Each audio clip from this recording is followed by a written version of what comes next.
It's the old Doctor Who show, episode number 19, The Hand of Fear. Go forward in all your beliefs and prove to me that I am not mistaken in mine.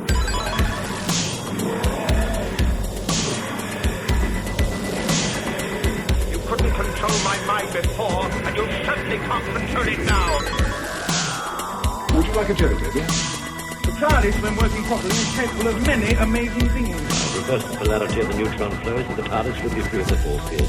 Well, the TARDIS is more than a machine. It's an entity, but a person, you see. The resulting reaction is Friday. Welcome back to the old Doctor Who show, the classic Doctor Who review podcast. I am your host, Eric. And I'm your host, Dan. And we are here together to bring you reviews of classic Doctor Who shows, because who else is going to do that for you? Your life is empty. And we're filling it up. This time we're filling you up with our hands of fear. Oh, so that sounds sexy. Yeah, kind of inappropriate, but also I'm a little curious. Yep, see, yeah, that's like how this works. A lot of feelings that I'm going through. How are you, Dan? I'm doing great, Eric. How are you doing? I'm okay. It seems like every time we come back from one of these episodes, there's like some kind of big thing. I mean, last time it was the release of Star Wars. Yeah. And that was very huge. And then this time it's David Bowie's gone. And I'm pretty upset about it, Dan. I've pretty much had the song Starman in my head for a week. We talked, I think, off air about it. But have you heard the Black Star album? I haven't. Only bits and pieces of it. Yeah, that's I hear it's fantastic. Bowie was someone that I knew of and respected, but was never someone I actually followed. I did see him in concert. He did a double bill with Nine Inch Nails in the mid-'90s, so that was kind of awesome. But no, other than that, he was like one of those... Just the hits. He was just one of those humans, supposedly human. Right. That just made the planet better, just knowing he was on. Like, it was... I think it was especially effective because that album had come out and I was just listening to it like nonstop, and I didn't obviously have any idea that he was sick, and I don't think, very few people did. He kept that very hidden, so it was like all of a sudden 2 days later he just died was very... But I guess if you're going to go out, like, he's got a brand new album, nobody knows he's sick, and then he die like it's an incredible journey or story. Yeah. And I've been reading a lot about sort of the making of that album, and I know this is not Doctor Who related, but in a way I think if you were going to find a human that should have been in the Doctor Who universe in some form, it would have been David Bowie. Was it like the last year and a half of his life when he was diagnosed with cancer was just this fury of creativity. Like, in addition to the album that he put out, he was also did a play, which the song Lazarus was actually from the play. So he was just sort of rushing against death to get this thing out there, which is so impressive. Yeah. So I'm glad I started this podcast off on a downer, but I have to say something because he was, from being a kid throughout, my whole life, he was always there. I mean, you can't go wrong with those albums. Like you, because we're both similar in age. Like, you remember China Girl and Let's Dance as being a very little kid and seeing that, and then discovering like Hunky Dory and Ziggy Stardust and Aladdin Sane and all that whole run, and all his Berlin albums are so good. For me, like, Labyrinth was probably my biggest. Like, I'm not even kidding. And I'm not laughing because I'm laughing at you. People say it's like, I have that on Blu-ray. People enjoy it in a kind of ironic way, and I love it in a completely unironic way. I mean, it's a Jim Henson movie, so that part of it with the practical effects and the puppetry is fantastic. Bowie gives an incredible performance. Yeah, as does his absolutely. That's what I was speaking of. Yeah.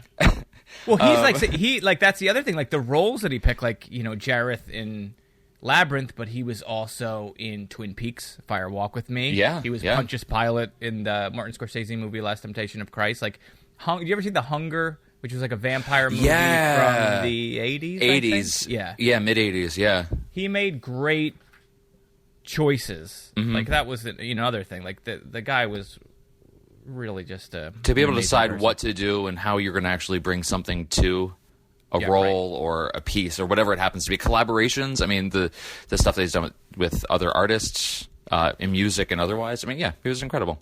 Good stuff. So you will be missed. You are missed. So so I've been listening to a lot of David Bowie. A lot. I had before, but now I'm also discovering, because I sort of checked out a little bit after the Scary Monsters album. Like, you know, it was just stuff I didn't like. Even like in the 90s, I just didn't really listen to that stuff. And now I'm sort of discovering a lot of that stuff is just really, really good. Like he had gotten back together with Brian Eno. You know what I'm talking about? Outside. No, I don't. Okay. It was like a weird, like another sort of concept where he does like these characters. It's really, really cool. You may recognize the Heart's Filthy Lesson. I'm sure if you heard that song, you'd probably recognize it. It sounds sort of in where he was going with I'm Afraid of Americans. Anyway, should we get to Hand of Fear? Do you have anything else? No, I have a question for you. Yeah, throw it at me. Last podcast, I had given you the full season of Doctor Who Season 9. How far are we into it? I am... Where did I leave off? I went through the Viking storyline, which I liked a great deal. So you saw the girl who died and the woman who lived? I saw the girl who died, and I saw the woman who lived. I like that a lot. My only sort of... it's kind of very nitpicky. Mm-hmm. But I do wish that the second part of that happened a few episodes later. Like and maybe she comes back again, but it was like, okay, now here she is again, and now she's at a different point in her career or in her life and everything. I wish that was sort of spaced out a bit. That would have been interesting. Yeah. You're right. Otherwise, I thought it was really, really cool. I'm trying to think of what the next episode. I mean, the one I'm on is a Zygon, so I think that's what follows that. That's a two-parter as well. Yeah. Yes. Invasion of the Zygons and Version of the Zygons, I think. Yeah. And there is like a lot of really cool throwbacks too to old Who that I've picked up on, and I think it's in the Girl Who Died, where he says, reverse the polarity of the neutron flow. Yep. Which is actually in our opening. That's a clip that I have in the opening of the old Doctor Who show from Pertwee. Yeah. But it was just like, kind of cool that what's funny is line up and he says like it's meaningless, or he says I don't know. He completely undercuts it. Yeah. Yes. He's like that sounds impressive if it meant something, or Right. So that's a lot of fun. But I like everything so far a lot this season. Yeah. So, how do you feel it compares? Through? Yeah, you're about halfway through. Yeah. How do you feel it compares to season 8, which I contentiously did not enjoy so much? Maybe it's telling, but I can't recall too much of season 8. Although I liked it. I mean, that's the one with the robot of Sherwood Forest in it. Is that season 8 or is that season 7? That's season 8. Okay. That's I know you didn't like that episode at all. That's probably my least favorite episode he's ever done. Capaldi has done. Yeah. Yeah. No, I mean, I definitely like it a lot. I like everything. I'm trying to think. But I mean, specific details. I'm thinking specifically because for me, it wasn't so much the stories weren't so good, because there were some really good stories in the 8th season, but it was Capaldi himself as the Doctor, the choices he was making and how he characterized the Doctor. I didn't like as much as I do now. So do you see a tonal shift or in the way that he's portraying the character at all, or do you feel or is it a natural evolution of how the character should? I always liked him, but he does seem less gruff. I mean, I don't know. The way that they handle him he seems to be not as rough around the edges. But it's still the same person. Like, he's still doing it the same way, and I think the way that they treat the surrounding characters softens him as opposed to not necessarily softening him and his lines. I don't know. I didn't have as much of an issue that you did previously. Yeah. Have you seen in this season his use of like not flashcards, but note cards? The note cards, yeah. From the early ones, but I don't know if they've come up again since I've been watching. I'm sure they'll probably make another appearance. Yeah, I have already theories too about what's going to happen to somebody in this show because it seems a little heavy as far as worrying about losing someone and being responsible for someone. But I don't want to say anything because I know you've seen it. And I mean, but you also can't avoid knowing, like, you can't avoid knowing the news. You know what's actually happening in the real world. I have steered clear of obviously spoilers and all that kind of stuff. But I mean, I hope by next time that I will be done, Yeah. I was watching them, and then I realized, I have not watched Hand of Fear, so I had to watch Hand of Fear. Yeah. I had to stop and get Hand of Fear, and I've also been watching Transparent.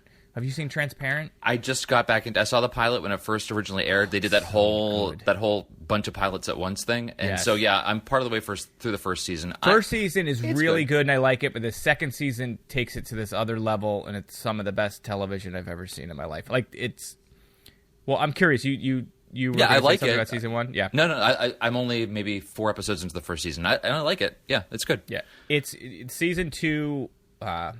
Just with things that they do with the structure and the narrative, and it's like surreal at times, and it's really like I want to just go and find everything that she's done, and look at that. The only thing I remember, I can't remember the woman's name that makes the show. But Yeah, I know, I know. she's a writer on 6 Feet Under, right? At that, where I think that's right. yeah, so good, so good. I would recommend that to anyone listening. Yeah. All right, you ready? We're 11 minutes in. I feel like Let's go do. Let's talk about some Hands of Fear. Let's get it. Let's get our least one of hands them. of fear inside of us. Woo. Oh, hey! All right, All right, so hit the button. hit the button. Whoop.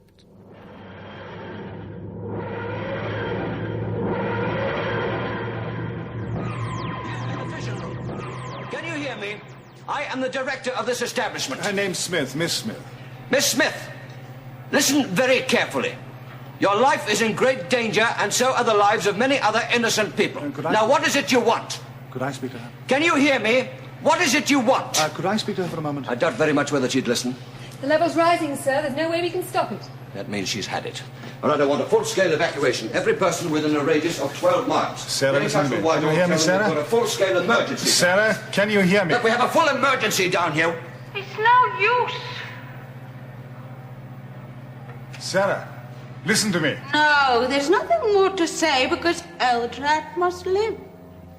What did she say? Eldrad must live. Eldrad must live. Who is Eldrad, Sarah? Some assassin. Sarah, who is Eldrad? What does he want? Eldrad must live. Eldrad, the creator, the savior. Sarah, what does he want? Eldrad must live. Eldrad must live. All right, so we are going to be discussing The Hand of Fear. This is a 4-part episode. This is in the 4th season, so we got Sarah and the 4th Doctor going on here. This was broadcast in the fall of '76, and let's see, it was co-written by Bob Baker and Dave Martin, directed by Lenny Mayne, and produced by old Philly Heathcliff. Not to jump too far into this, I think, this is a seminal episode. This is a very important episode. I actually saw the final scenes of this, right. because as everyone who's watched this already knows, this is the last regular appearance of Sarah Jane. She doesn't make a return until the 10th Doctor in the new series. I think, is she in it prior to that, though? I thought I read that there's like the 5 Doctors or something she might be in. Oh, maybe she did. I didn't read that, and that's not one that I've seen yet. So it's possible, yeah. Got there. I'm pretty sure that she is in one of the anniversary specials before. Okay, the yeah, I wouldn't be surprised. So this is her final appearance. That whole, even though that's super important in terms of the overall run of the show, the leaving of a companion is always kind of a big deal. It's really contained to the last 10 minutes, really. Yeah. Less than that of the episode of the serial. I was just doing a little reading on the TARDIS Wikia, which, if you guys aren't familiar with it, is fantastic. Shout out to these guys. Donate to them because they do a really, really good job. But apparently, the final scenes with Sarah, she was originally going to be killed off in an initial version of the story. They decided not to do that. Elisabeth Sladen didn't want that, and I think a lot of the people didn't want that to happen. So the entire episode was written and rewritten a couple times. It changed its form. Didn't they end up writing it? They ended up rewriting the ending, the two of them. So Tom Baker and Elisabeth Sladen rewrote their final scenes together. So as interesting as those final scenes are, the final scene is I have my thoughts about it. Maybe we'll just wait till the end to get there. I have a lot to say about that. But as well. it's knowing that they wrote it and had so much impact on it makes me view it a little bit differently than I would have otherwise. But anyway, so do we have a brief synopsis of the episode, and then we can jump in and kind of jump around? Do you have one of those? I don't really. Let's say I can wing it. The Sarah Jane and the doctor, they end up at a nuclear power plant. No, they end up landing in a quarry that they're going to blow up. Sarah Jane inadvertently finds herself under a bunch of rubble and touches the hand of a prisoner, Eldrad, which then takes her form and starts sucking up. Whatever, it doesn't matter. You've watched the episode. You watched the episode. All right. Usually I write these down. I thought I could wing it. He clearly did not this time. Could not handle it. No. There's something about radiation. Radiation China powers syndrome. it. Mm-hmm. And, it's good. What'd you think of the episode here? Oh, I think it's a great episode. I think the first third is a great episode. I feel like the last part... Interesting. Kind of... Like, once the... What I'm going to say it wrong again. Eldrad. As in her female form is great, and I really enjoyed the character. And then he turns into his true form, which is just like this big dumb guy, hulking dude. Yeah. And then it just feels super rushed at the end, and then they have to get to, Sarah Jane leaving and have enough time for that scene. I just felt like it was really, really good. And then I'm not super psyched about the end of this story. Actually, yeah, I agree 100%. I think the character was much more nuanced as the female character, trying to get the doctor to help her, and then learning to kind of cooperate with him, and so on. There was a lot of nuance going on until the point that she regenerates into this male form, and then it was just your standard villain. Because at the time. Through that third episode or so, whenever you see her for the first time, is a little bit of back and forth. Is she good? Is she bad? What's she trying to actually do? At first, I was like, oh, she's actually not evil. She's just very single-minded and thinks that what she's doing is right. Yeah, and they play that up very well. Really, really well. Yep. With the performance and the writing and everything, I really felt that was the truth of what was happening, until you go and it just ends up being a regular megalomaniacal villain who wants to take over the universe, like your standard. And it's a very cool, to talk the cold open of the opening rather of the, and it is cold. Yeah, this situation. So you have these people that are on this planet that's it has no atmosphere, right? So it's just getting blasted with solar radiation, and then everything's dead, and it's very cold, and they have to maintain a beam or something on the prison ship that they're sending away to explode, and they have to get it to a certain point where they will 100%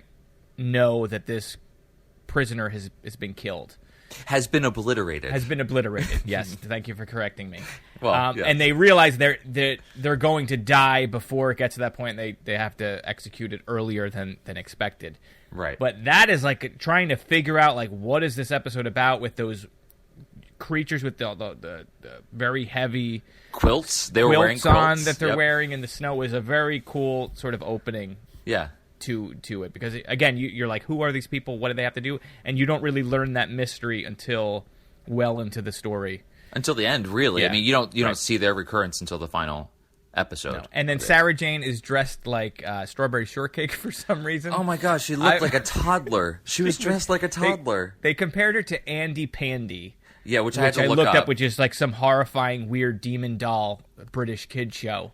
Yeah, look that up. It wears vertical stripes and it's similar outfit. But yeah, she looks like she's on her way to a bake sale or something. It's just a very strange, when she's walking, because she's off to see the babysitter. She finds the hand, and she spends one episode pretty much with it in Tupperware, walking around in these overalls. She looks like strange a toddler on his way to a Tupperware party, having taken a little too much acid. That's fine. We have this creature that is, uber powerful. It has the ability that if you touch it, it can take over your mind and control you like a puppet. So that happens to Sarah Jane. It happens to, I think, two other members, right? There's the one guy that gets thrown off the pathologist, the catwalk. Yep. And then you have like one of the guards that's there. There's to one of the clean up, guards and as well. He grabs Yep. the ring. Yeah. Which was also strange. So the creature needs to feed off of radiation. It just so happens that they end up at a power plant. So What's interesting is the hand gets dislodged whenever they blow up the quarry, revealing that it had been buried in the earth for at least 150 million years. So how the hand actually got there? Was it just debris that rained from down? space. Okay. Yeah, so I guess the thing because the blew up doctor in wasn't space. quite sure, and he said, "Well, maybe it fell down on its own." Or okay. Yeah, I think that was the thing. So in the beginning, they shoot the spaceship, and the debris, some of the debris, just the hand, I guess, managed to survive going through our atmosphere and was buried under rock. Yeah. So so Sarah touches it, falls under its influence. There's a ring involved as well. You can ring blast fools in the face, which I liked the way that they put the ring on the underside of the hand, so you could just get that weird hand glow thing. And I'd like to do that to chumps. Yep, just shut them down. Little Iron Man sort of thing going on. Very cool. And it was also strange. Like we talked about how Sarah Jane gets mind controlled, right? Yep. And somehow the doctor is able to turn this mind control on and off with a well-placed neck massage. Did you sort of understand that? Like, he gets her out of it somehow, and then later puts her back into it to ask her questions. She got out of it because... Well, how did she get out of it? She got out of it when the got rid of the ring. So she was no longer really under its control, but then he hypnotized her because he hypnotized her because he wanted more information about what had happened. And I guess through doing that, it kind of put her back in that state again. But then it seems strange the way he could just sort of turn her on and off. But what was her reaction to that? She said, "You're going to hypnotize me again. Oh no!" Or something like she has gone through this. I do remember in a previous episode we watched, he's done something similar before. But yeah, he's whatever. There's sometimes when the doctor has much more mind control abilities. It's like in Star Trek. Sometimes Spock can I have do not things seen Star Trek, right? No, but like you've never seen any Star Trek. What is we've wrath been through this. I have seen Of Wrath course of you Khan. have. You've seen Star Trek. Anyway, yeah. So Sarah's under its control. She's carrying a hand around the in a Tupperware Tupperware. in the hand. The hand, if it gets close to enough radiation, it can start regenerating itself because it's like some crystalline structure. So these aren't organic beings; they're crystal silicon-based beings. Yes. Yeah. And they make a point of that as far as their later on with their defense systems and stuff. Very cool. Like that end reveal of the first episode, you get that the hand in the box and it's moving around, and it's like Evil Dead 2. Leading up to that, though, there's the longest slow motion car chase / stair climbing sequence that goes on for about 2 minutes. Sarah's walking down a road with Tupperware. Cut to car swerving slowly around corners. Cut back to Sarah still walking. Is that like the green gremlin car? That they're driving. Yeah. They're driving in. It goes forever. I actually put it on fast forward, and it was much better scene. The tension really ratcheted up. But then once you get into... Oh, go on. I was just going to say, what I liked was this facility that they shot in. I thought that was a really the nuclear facility. Yeah. I mean, so it is a real place. It's the Oldbury Nuclear Power Station in Gloucestershire. That's an English name that I'm not pronouncing right. Now, it's a retired station, or they were shooting in a live nuclear... It didn't look retired to me. I don't know if it was retired at the time, but it was really impressive. Yeah, I mean, love the boss there, like the middle manager guy, who, like, when there's a serious radiation leak and the alarms are going off, he's just mad that the alarms are going. Like, he's like, shut the alarms down. Turn off that racket. I don't want to hear it anymore. It's like, we're all going to die of cancer. But yeah, let's turn the alarms off. But I have tinnitus, and it's really exacerbating it. Right, and they also, like, have arms there. Weapons. Like, at one point he's like, get a team of men and make sure they're armed. It's like, you have your own arms room in this nuclear facility? I assumed it was just armed guards. It's a nuclear facility. Why? Why not? I don't know how they roll. I don't know how they run. I don't know, man. I don't know how that works. Hey, colors. Very cool music in this episode too. I thought, hang on. There's a section. So in that slow motion car chase stair climbing scene, they've actually played some music. This is so weird. This is just me. But it's the same music they use in the movie Clue. Candlestick. There's a section of it. Really? I love recorded a Clue. sample, and I'll send that. Maybe Yeah. we can drop that in here. But Okay, there's I a will. section where it just goes back and forth. There's this tense moment in Clue. And I've only seen Clue maybe 500 times, and I might be able to do every part without even seeing the movie. Well, that's our next podcast. Yep. But anyway, they used that. I had to replay it over and over again to make sure, and I'm 99% sure. So I have that. Yeah. We'll drop that in here. Anyway, sorry. You were saying the music. Yes, the music's Oh, pretty I good. really like the music. Yeah, just in general throughout, and that's sort of been a comment that I've made. I think in all these episodes, I love the scores and stuff. It's very weird. I also have a note here that some chemistry between the glass and the shirt open lady. What does that mean, Dan? I don't. What did I mean by that? That's what happens when I'm watching these things and typing, and then it's auto-correcting.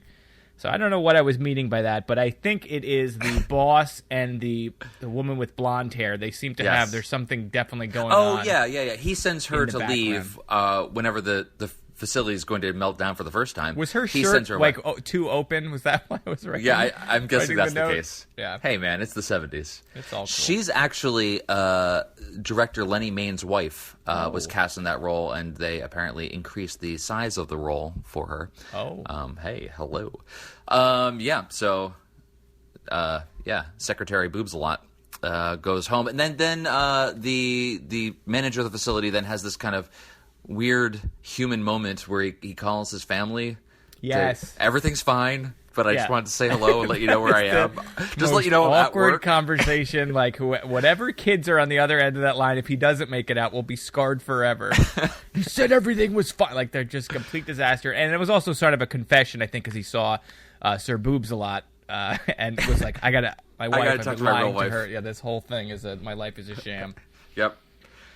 And there's a lot of, and we talk about this too, where the doctor does something dumb, and you're like, I get why that, like dropping the ring when he's taking Sarah out of the thing. He's just like, did he thought Sarah dropped it, but I think he had it in his hand. I think he had it, and I think he dropped it because they needed the guy to find it.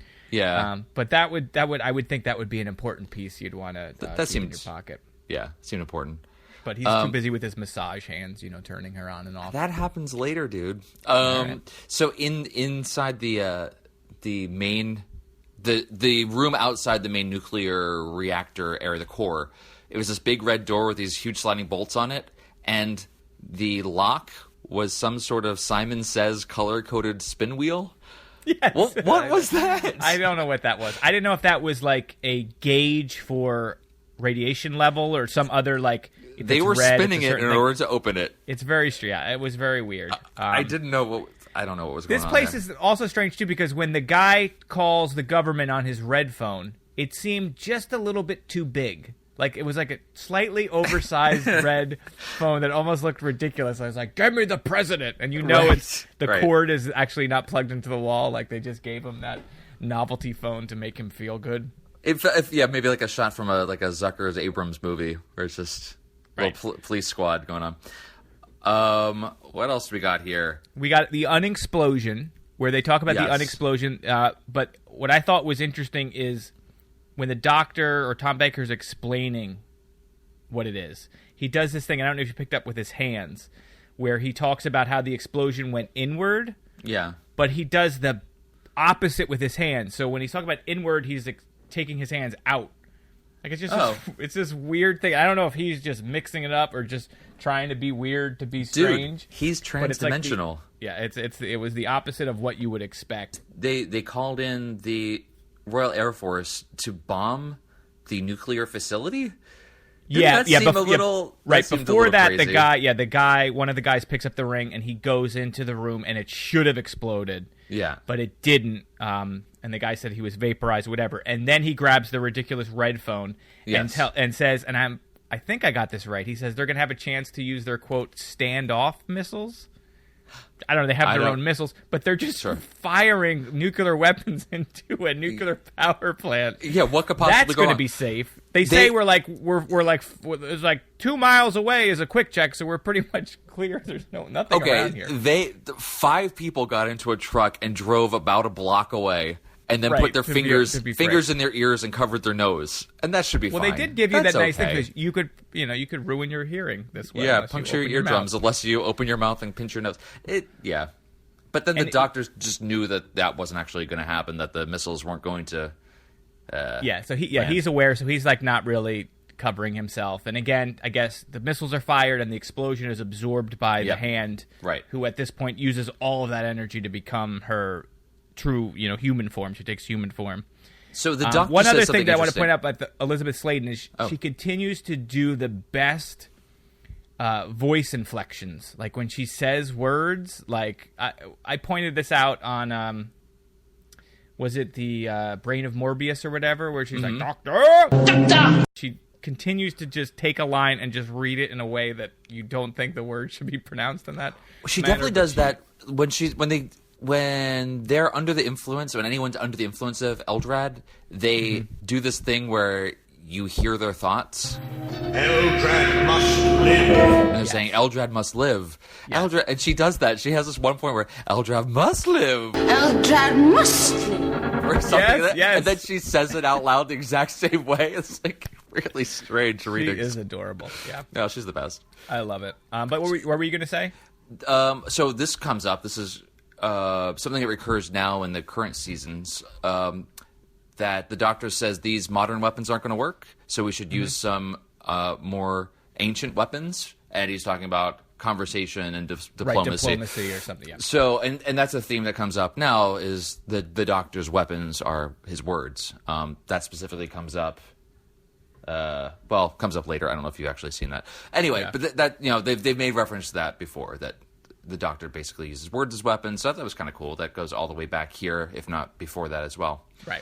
So they're going to go talk to Eldrad, and Sarah says, "How are we going to communicate with him? Hand signals," which was kind of cute. Yeah. And then you see Eldrad for the first time, and she almost looks like she's covered in backsplash tile that you would get at like Home Depot. It's those little rectangles that you would buy in a big sheet. They just wrapped her around in it. Very cool Mystique makeup and everything though. Kind of like Mystique in X-Men, but more rhinestones. Like a 70s. That's just something you want to put a lamp on. Gorgeous, gorgeous drag queen is what she looks like. Yes. She is ready for the next season of RuPaul's Drag Race. I will be rooting for her the whole time. She's a little bitchy, but that's what you want in a queen. So she looked fantastic. She's very striking. I was going to say chiseled out of rock, and literally that's what you get. That's what she's supposed to be, yeah. But she's got this really deep voice, but very sexy curves. And she also has lie detector eyes. Yes. She's got lie detector eyes. That's a neat thing to have. And she's very powerful too. Like, did they ever explain what race they are? Like, or did they ever make a reappearance in future episodes of Who? Because it's almost like she's almost like a god, where she can literally just go into your mind or shut you down. Like she really had no. The doctor wasn't really going to stop her. No, I mean the only reason that he survives is because she needs something from him. She needs, the TARDIS. Yeah, no, she's a Castrian, and I don't know they ever make any other appearance. I mean, they do leave it kind of nebulous at the end when Eldra is killed. Well, presumably killed, thrown into an abyss, and that so it's left a little nebulous, but I don't remember ever seeing Castrians before. Though she herself was aware of Time Lords. She kind of knew the lore about them and kind of these general rules about how Time Lords are supposed to behave, which the Doctor sort of acknowledged in a way of being like, yeah, that's what most of them do, but not really what he does. So the Doctor agrees to take Eldred back to Castria, but in the present rather than going back 150 million years. As she had wanted, so she's not trusting them, is full of this trickery and whatever, but finally agrees to go with them. So they explain this to me. So they go into the TARDIS and they go into the old control room, which I guess they're using this season, and the Doctor says, but just to stop there, like I feel like last time we talked, I thought that I had read that they were getting rid of that room and they were using the secondary room, but they went right back to the wooden. Right, they stayed in this secondary, control room. We did miss, like, in between the last episode we did and this one, Seeds of Doom, I think, was an episode, and maybe there was another one before this that we missed out on. But yeah, go on. Well, I just was wondering. So they're in the room in the secondary control room, and Eldred is kind of threatening the Doctor, and he says something to the effect they can't hurt each other because of something dimensions. Yeah, I didn't write down the quote, but yeah, it was like they exist there on some other plane where they would be equal, and she couldn't. So they don't really exist. Something like they don't really exist, but they they don't exist in the sense of reality or whatever. Again, I don't know. It was super weird, and something that you would think that might be important in other episodes. So but I'm trying to think. Like, I don't think the Doctor has ever been threatened inside the TARDIS by anyone, right? Sure, he has. Yeah. I mean, especially in current seasons. I mean, the episode. Throw a bunch out at me. Well, I mean, I'm specifically thinking of the one, the Doctor's wife, where the TARDIS they land on the planet home or house, right. house, and the house takes over the TARDIS, so he's under threat within the TARDIS from the TARDIS itself. Maybe that doesn't quite count. Then there's the one with the Dream Doctor, but that ends up actually not being a real. Again, that was kind of in his head. It is a strange I don't know if there's precedent anything that that they ever set here, happens. and again, I was like, okay, all right, yeah, sure. I have no problem. I mean, sure, make up mythology as you go, because that's fine. It's an evolving show, but the fact that seemingly really consequential thing never comes up again, it was interesting. Right. Whatever, I'm fine with it. So anyway, then we get to he takes her back to, or he takes her to Castria. her planet in present day, and she had been the savior of that planet, right? So it has according to her, yes, a similar thing to like a Davros or something. You know, she was this being of power that saved the people and went too far, and then they have the little twist, which was cool, where she's the one that messed the planet up, right? She was so angry. She had said that she had saved the planet from attack from this other alien race. And was able to... She had built these things to protect the radiation. Yeah. But it actually turns out, and the Doctor kind of surmises this, that it would be very improbable that there'd be two silicon-based life forms so close to each other. It's so rare. He kind of pieces it together in advance, but it turns out that she was kind of this control freak who actually wanted to go on galactic domination, and this other guy did not, and he's the one that actually... he's the one that actually sentences her to death. Right. And you get a nice little sort of misdirection that happens where you think that the guy, his name is alive, but it's actually just a recording and they're all dead, like, you know, because they have long since been dead. Yeah. His name was Rockon. Are you kidding? Is that really what his name was? Well, yes. I don't know how it's actually spelled, but it really... It really was rock on. So they get Castria's taking them into the control area and she thinks, you know, I can get the civilization back set up again. Let's go down into these heat chambers where the rest of her race would still survive after all this time. The place is booby trapped. She gets shot in the chest with some acid. Yes. Hello, the whole kind of thing feels like that. So they have to take her to a regenerator. Acid that she created too. Yes. That is going to break apart her structure, so they have to get her to this regeneration room. And that's where she undergoes gender swap. Yep, and then she becomes her true form, which is this sort of... big, hulky guy. Looks like, obviously, same sort of rocky... Now, to stop on him, I thought I read that he appeared in a previous episode. Is he Omega?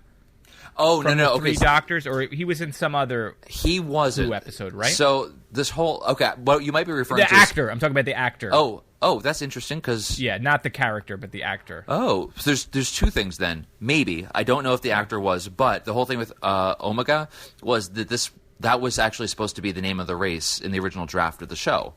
But it was changed because there already had been an Omega, and it was actually already written by the same guys. They were reusing the name. So that was actually going to be the name of the race, was Omega, but it ended up not being. Okay. But maybe, and then coincidentally, the same actor again. While we're again. Talking, I'm looking, Stephen Thorne. There you go. It says his television credits include Z-Cards, Crossroads, and Doctor Who. In Doctor Who, he has played three major villains, Omega, Azel, and Aldred. There you go. So there you have it. All right. So, Big Bad doing the same thing again. Yep. So like you said, it ended up what actually happened was the rest of the race decided to kill themselves. Yes, and and commit genocide and destroy their entire race bank, I guess, which was their way of storing people in cold storage for later. So they decided to wipe themselves out entirely rather than live underground with the possibility that Eldred could come back. Right, which is sort of super dark. I mean, it's like a suicide cult. Yeah. But then also he calls him King of Nothing, which was a very cool line. And then I wish they sort of just left him there to die or whatever, or to rule his kingdom of nothing, and they ended up tripping him with a scarf. With the scarf. Like, that part was just... It just felt like... Okay, we gotta end this. We just gotta end it. We have this abyss from 3 scenes ago, so we're gonna use that. And it's not bad enough that they tripped him with a scarf, but it also was just performed poorly. They clearly did not trip. It was just silly. And then for some reason, the way they get rid of a lot of people is tripping them or throwing them off cliffs or just. Well, in that way, the Doctor doesn't actually kill Eldred. Just kind of like we presume he's dead, but then throws the ring in after him. So just in case he wants to come back, here's a ring. I know, right? So it was very strange. Didn't like that so much, but it was fine. But anyway, so that's the end of the main story. Then you get her ending. Yeah, so now we have Sarah's ending. They're back in the TARDIS, in the secondary control room. Doctor says something. He can't get the TARDIS started. Maybe something about the cold is causing the thermocouplers to be all wonky, so he's going underneath the control panel to try to fix it. And Sarah's talking to him the whole time, and he's not really paying attention at all, and is just focused on what he's doing, just keeps asking her for different tools that he needs. And Sarah remarks on that.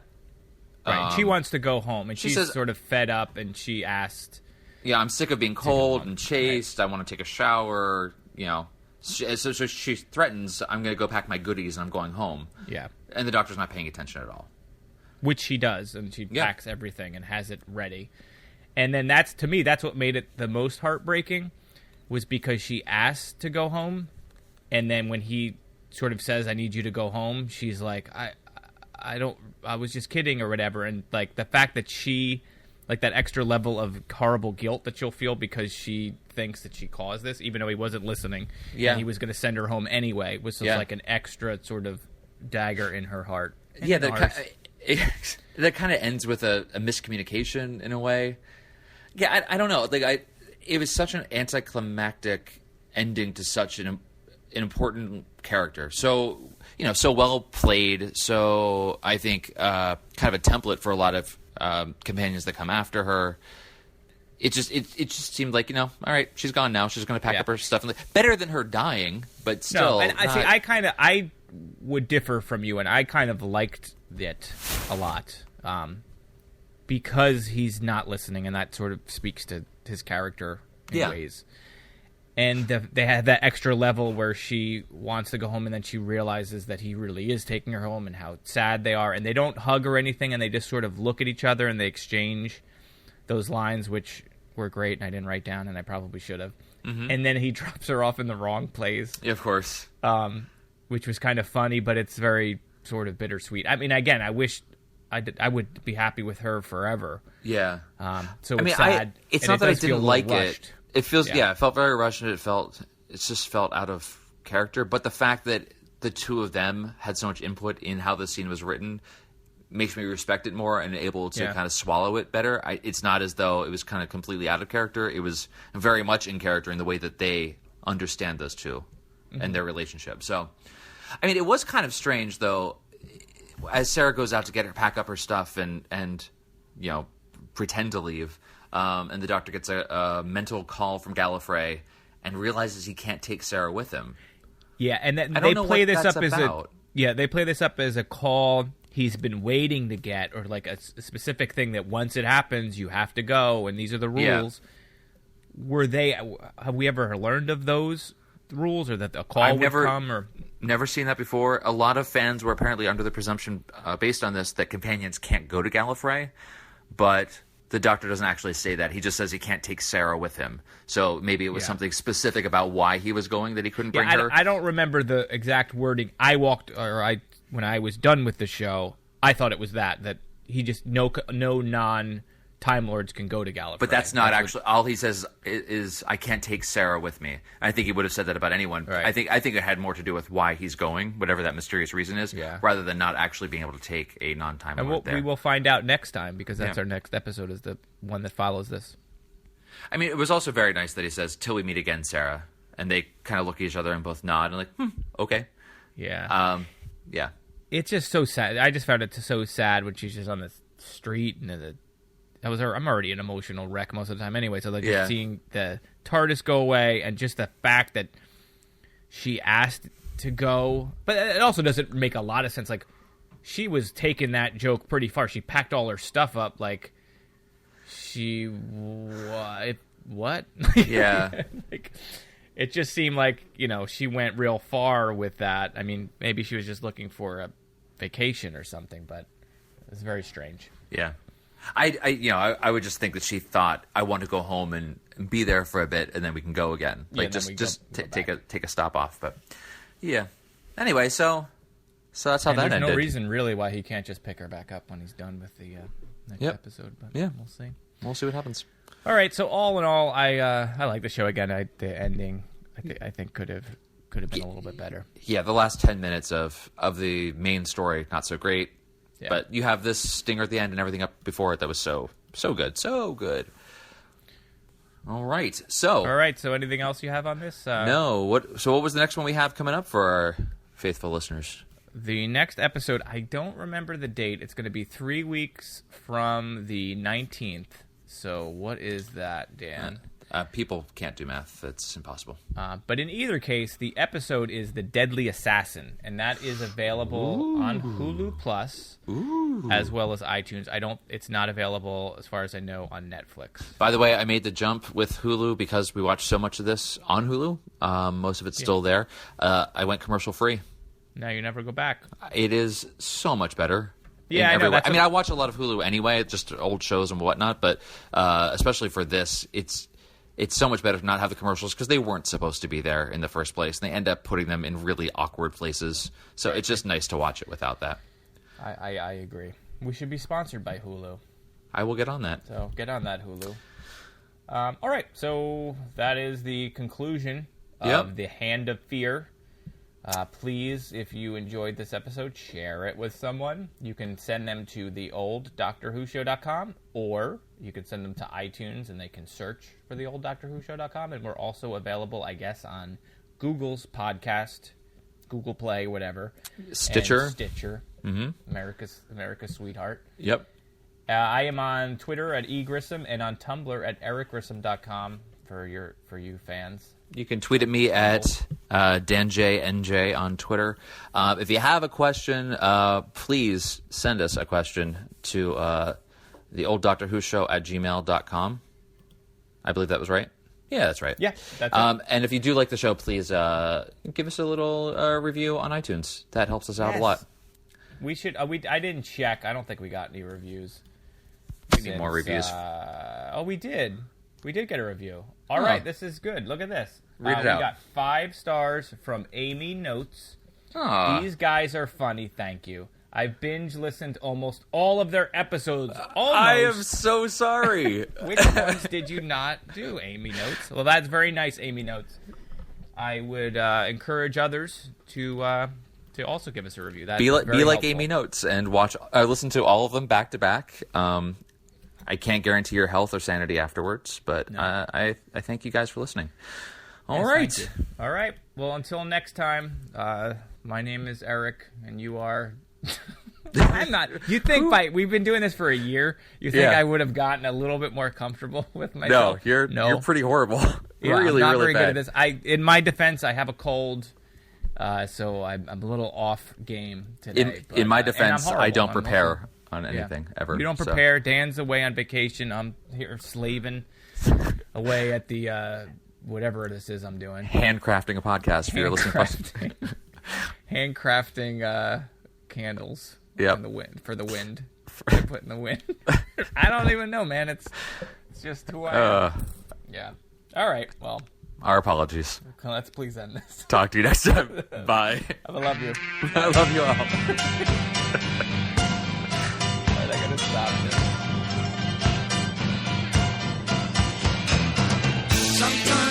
Switzerland.